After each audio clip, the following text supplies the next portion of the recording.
네, 안녕하세요. 토요지코리아입니다. 이번 시간 어떻게든 실무 구독자 요청 강의고요. 왼쪽에 보시는 도면을 좀 해석을 하고 필요한 부분 좀 그림을 그리도록 하겠습니다. 자, 왼쪽 도면 보고 여러분 느낀 점이 혹시 있는지 먼저 그거부터 한번 여쭤볼게요. 이런 기하공차는 일단 빼고요. 이건 지금 설명할 건 아니고 지금 치수 부분들 한번 자세히 보십시오. 그 다음에 여기 M42의 피치가 1.5라고 하는 이 부분도 좀 그렇고요. 그 다음에 이게 뭐 단면이니까 우측의 도면도 보면 시수 부분이 좀 남다르죠. 이게 무슨 느낌인지 혹시 아시겠습니까? 좀 남다르죠. 예. 이런 식으로 표현되는 것도 있어요. 물론 이거는 공차를 준 거다, 그죠?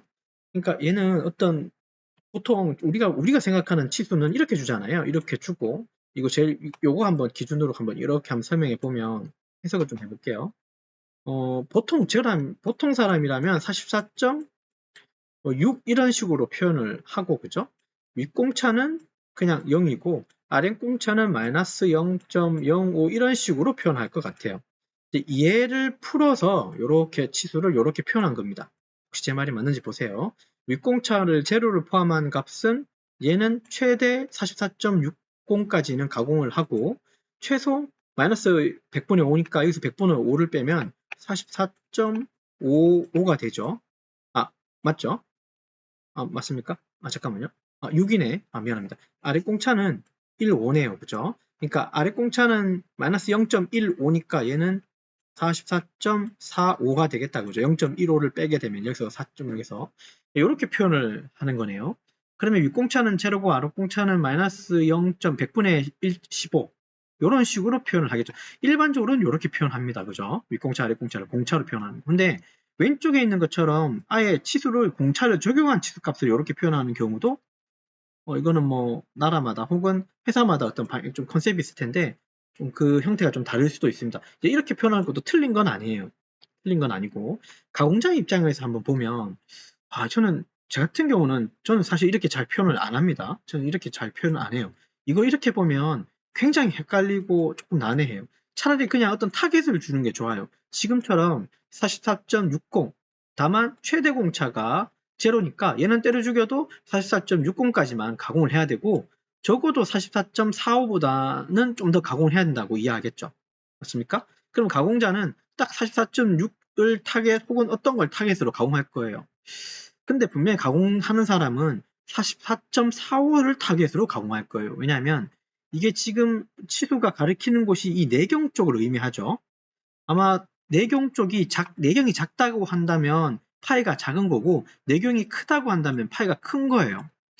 소재를 이만한 소재가 있는데 내경을 가공할 때 일반적으로 내경이라고 하는 부분을 가공하게 되면 작은 형상을 깎아내면서 커지는 거잖아요. 그러면 44.60이 있고 44.45가 있는데 타겟은 가공자 입장에서는 이 사람은 44.45 타겟으로 가공할 거예요. 왜? 혹시라도 조금 더 가공을 더 먹여버리면 44.45를 넘어갈 수도 있잖아요. 근데 그 값이 44.60보다는 작을 수는 있겠죠. 안전장치가 있는 거잖아요. 혹시 제 말이 혹시 이해가 되시는지 모르겠네요. 이해되셨습니까? 어쨌든 어떤 타겟을 준다는 거예요. 물론 저는 표현을 한다면 저는 이렇게 할 겁니다. 44.60에서 윗공차는 제로고 아랫공차는 마이너스 0.15 이렇게 주긴 할 텐데 가공자 입장에서는 아랫공차 타겟으로 가공을 하고 아랫공차에 맞추든지 그 중간값을 맞추든지 다만 그 값이 44.60이 넘어가지 않도록 아마 가공을 할 거예요. 왜냐하면 44.60을 타겟으로 가공해버리면 모르고 좀 더 가공해버리면 44.65, 44.70이 나와버리면 이미 얘는 가공 범위, 오차 범위를 공차 범위 넘어가기 때문에 오작이 나는 거겠죠. 불량이 생기는 겁니다. 제가 지금 말하는 게 혹시 좀 이해되시는지 모르겠지만 이 톤은 사실 지금 질문 주신 구독자분께서는 설계하는 입장은 아니고 그렇죠? 이제 가공 혹은 이제 이런 어떤 가공이나 어떤 조립에 있어서 좀 이제 처음 시작하시는 초보 단계의 어떤 일 같아요. 그래서 이걸 어떻게 제도하냐 그걸 물어본 게 아니라 이걸 어떻게 표현하고 어떻게 우리가 해석해야 되냐 그걸 좀 물어보신 거거든요. 네, 그래서 설명을 드린 거라고 이해해 주시면 됩니다. 자, 그러면 한 개 더 보죠. 아래에 보시면 이것도 이렇게 되어 있죠. 길이가 얼마로 되어 있습니까? 41.3이고 즉 여기 제일 왼쪽 면하고 제일 오른쪽인 전체 전장이 41.3에서 41.1까지예요. 맞습니까? 그럼 최소 41.1이고 최대 44.3인데 그러면 얘는 결국은 41.3이라고 놓고 윗공차는 제로고 아랫공차는 마이너스 0.2겠죠. 10분의 2. 맞습니까? 그러면 얘는 타겟을 어떻게 가공한다? 41.3 타겟으로 가공하는 게 아니라 얼마래요? 41. 여기 마이너스 2니까 41.1 타겟으로 가공을 할 거예요. 맞죠? 네. 요렇게 가공을 할 것 같습니다. 잠깐만요. 요거 지금 전장이죠. 길이죠. 미안합니다. 요거는 41.1로 타겟 가공하면 안 됩니다. 아까는 내경이니까 작은 쪽에서 큰 데로 가공하겠지만 전장은 큰 쪽에서 작은 쪽으로 가공해야 돼요. 미안합니다. 한번 생각해 보세요. 전체 길이가 어쨌든 41.3이 0.1보다는 크니까 얘 타겟은 41.3으로 가공하고 혹시라도 더 가공하게 되면 41.3보다 좀 더 작아질 수 있잖아요. 다만 그 값이 41.1보다는 조금 그 범위 내에서 가공을 할 수 있겠죠. 그쵸. 조금 헷갈리겠지만 한 번 더 정리하자면요. 내경 쪽은 파이가 작은 곳에서, 그러니까 파이 작은 쪽을 기준으로 가공해야지 나중에 혹시라도 더 커지더라도 안전장치가 이제 최대 공차가 있으니까 괜찮은 거고, 전장 길이 같은 부분, 즉 외경 쪽에서 가공할 때는 전체 길이에서 보셔야 됩니다. 41.3, 그러니까 최대치에서 가공을 해서 들어가는 부분이기 때문에 41.3, 즉 윗공차 요거 가지고 타겟을 삼아서 이제 가공을 하시면 돼요. 조금 더 가공해버려도 얘는 41.1이라고 하는 어떤 안전장치가 좀 있는 거죠. 그러니까 여유가 10분의 2 정도의 여유가 있는 거예요. 혹시 제 말이 이해가 되시면 좋겠습니다. 이해되셨죠? 내경할 때, 그 다음 외측, 그 다음 혹은 전장 가공할 때는 좀 의미가 다르다는 거 머릿속에 좀 넣고요. 자, 이런 내용이 좀 있고요.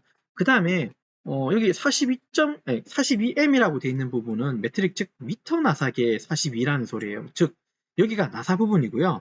여기에 외경이 M42, 즉 그냥 쉽게 파이 42라고 이해하시면 돼요. 딴 거 아니죠. 42파인데 그러니까 42파이고요. 근데 이거 이제 매트릭 즉 미터 나사라고 이해하시면 됩니다. 근데 뒤에 보면 곱하기 1.5라고 있고 뒤에 뭐 67라고 되어 있는데 이거는 이제 공차예요. 끼워 맞춘 공차니까 이건 일단 두시고요. 나사는 나사 공구가 혹은 뭐 CNC에서 가공을 하든 뭐 범용에서 가공하든 어쨌든 나사부 가공하면 공차는 이렇게 나올 텐데 이거 두고 여기 중간에 있는 1.5라고 하는 거의 의미를 좀 아셔야 됩니다. 근데 통상 M42라고 그냥 씁니다. 일반적으로 M42라의 의미하고 M42라고 하는 부분에 곱하기 뒤에 1.5라고 이렇게 표현된 거는 엄밀히 말을 하면 좀 나사의 형태가 좀 달라요. 위쪽은 미터 보통 나사라고 하는 부분이고 아래쪽은 미터 가는 나사에 해당합니다. 미터 보통 나사에는 뒤에 곱하기 뭐 어떤 게 없죠? 네, 맞아요. 뒤에 곱하기 1.5라고 하는 거는 어떤 의미냐 하면 나사라는 부분 아마 아시겠지만 볼트를 생각하시면 돼요. 수나사 볼트. 수나사 볼트의 외경이 이렇게 삐쭉 돼 있죠? 반대편도 삐쭉 돼 있죠? 그래서 제일 바깥쪽 요거는 이제 바깥지름이라고 부를 텐데 일반적으로 이 부분은 우리는 산이라고 부릅니다. 나사의 산이라고 부르고요. 안쪽에 홈 들어가는 이 부분을 우리는 골이라고 불러요. 자, M42 이 부분은 여기 나사의 산과 산의 사이의 직경을 의미한다고 이해하시는 게 가장 좋고요. 뒤에 말하는 1.5라고 하는 건 피치를 의미하는데 피치라는 건 어떤 형상이 시작해서 다시 그 형상으로 돌아오는 그 사이의 거리값이에요. 자, 그 말은 무슨 말? 지금 시작한 이 나사 이 앞부분이 다시 가서 다시 한 바퀴를 돌든지 다시 왔다가 가면서 다시 제자리 요 도로 보는 요 형상, 그러니까 원래 형상에서 다시 원래 형상으로 돌아온 요 사이의 간격, 이게 바로 1.5라는 소리입니다. 1.5mm입니다, 여러분. 여기서는. 그래서 M40이라고 하는 큰 나사 안에 1.5라고 하는 피치는 사실 좀 작은 나사고요. 작은 그 간격을 갖는 거고, 그게 이제 그래서 가는 나사고, 이게 아마 M42에는 아마 피치가 3.5나 한 그 정도 될 거예요. 그럼 엄밀히 말하면 1.5가 엄청 좀 작은 거죠. 맞아요. 그러니까 나사가 1.5로 하게 되면 나사가 이렇게 좀 더 촘촘하게 나고요. 미터 보통 가슴 나사는. 미터 보통 나사는 이렇게 좀 거리가 좀 더 크게 납니다. 체결 강도는 밑에 있는 미터 보통 나사 쪽이 더 단단하고요. 사실은 밑에 미터 가는 나사는 그죠, 좀 체결력은 약하겠지만 나사 이빨 산이 많기 때문에 그만큼 좁은, 그러니까 그만큼 얇은 쪽에 좀 더 좀 더 쉽게 체결을 할 수 있다고 이해하시면 돼요. 이해되셨나요? 나사는 혼자 있는 게 아니라 앞나사 부분하고 같이 체결되는 역할을 많이 하겠죠. 아니면 앞나사 형태하고 아니면 탭하고 조립한 형태가 많기 때문에 그 깊이가 얕을수록 가는 나사를 쓴다고 좀 이해해 주시면 됩니다. 뭐 이건 좀 별도의 얘기고요. 어쨌든 얘 피치는 1.5라는 소리고, 자, 아까 다시 되돌아와서 M42가 바깥쪽을 의미했으면 안쪽에 나사 산 부분이고요. 골에 해당하는 이 부분은 그죠, 여기서 뭔가 계산을 할 수가 없죠. 네, 맞아요. 그래서 얘는 통상은 여기 규격집을 좀 찾아보시면 되거든요. 미터 가는 나사 규격집에 보면 M42의 피치가 1.5일 때, 자, 여기 위에 뭐 안 보이죠? 여기 제일 끝에 40.376, 이 부분이 뭐냐 하면, 골과 골 사이의 지름값입니다. 아까 나사를 그릴 때 제가 이렇게 그렸죠. 자, 요 한쪽만 그리면 안 되고 반대쪽도 그려주셔야 됩니다. 마치 이 부분이 폴트를 우리가 눈으로 보는 형상으로 좀 이해되죠. 자, 그래서 여기를 바깥쪽이라고 얘기했고, 그래서 M42는 그죠? 42파이라고 제가 설명했고요. 그 나사의 산과 산 사이의 지름이고요. 그 다음에 요 골과 골 사이에 있는 이 지름이 바로 40.376이라는 소리예요. 피치가 얼마일 때? 1.5일 경우에는 이렇게 됩니다. 근데 이게 이제 CAD로 그려지게 되면 어떻게 그려지냐면 순화사 같은 경우는 이렇게 그려지겠죠. 이렇게 그려지고 이건 C 못딱이고요. 자, 요게 이제 M42, 즉 42파이가 될 거고요. 안쪽에 이렇게 가는 시선으로 그려지는 이 부분이 있거든요. 이 부분. 여기가 40.376이 되는 부분입니다. 즉 골과 골 사이의 지름값입니다. 자, 여기에서 도면에서 보면 여기서 설명이 가능할 것 같아요. 자, 요 바깥쪽이 42 부분이고 여기 점선으로 되어 있는 이 부분 보이시죠? 여기. 요 사이가 얼마라는 소리? 예, 맞아요. 40.376이라고 이해하시면 됩니다. 여기 써 있는 것처럼. 예. 그래서 도면을 이렇게 좀 이해해 주시면 좋을 것 같습니다. 네, 되셨나요? 자, 그럼 이번 시간은 좀 리뷰하고 마치도록 하죠. 이번 시간은 CAD로 또 따로 그린 게 아니고 좀 설명이 필요한 부분이라서 이런 식으로 도면이 표현될 수가 있다는 거. 그죠? 근데 이게 제 스타일대로 하면 저는 이렇게 잘 표현 안 할 거예요. 그냥 기준치수 하나에 주고 공짜를 따로 좀 표현하고 싶은데 이렇게 표현되는 도면도 종종 있어요. 필요에 따라서는. 그래서 이런 부분들 어떻게 해석하는지에 대한 그리고 좀 가공과 겸해가지고 제가 설명 좀 드렸고요. 그리고 나사 밑에 보통 나사, 가는 나사의 어떤 특징, 그 다음에 어떻게 해석하는지에 대한 설명 좀 추가적으로 해드린 것 같습니다. 되셨나요? 자, 그러면 이제 이번 강의 여기까지 작업을 진행하도록 하겠습니다. 수고하셨습니다.